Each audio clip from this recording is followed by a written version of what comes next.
Hello lovely people and welcome back to another quick tutorial of Quick Guide. In today's video, I am going to show you how can you change your Snapchat into dark mode.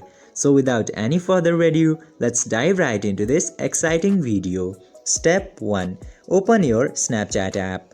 Firstly, you need to open your Snapchat application, and after opening the application, just simply go to your profile by tapping into this Bitmoji icon into the top left corner.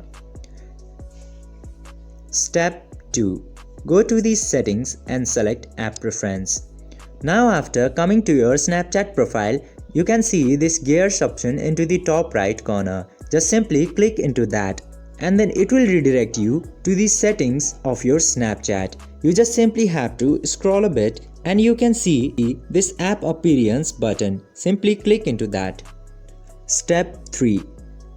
Change the theme.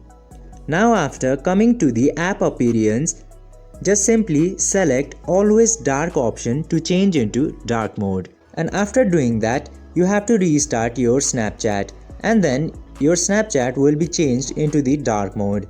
I hope you found this video helpful.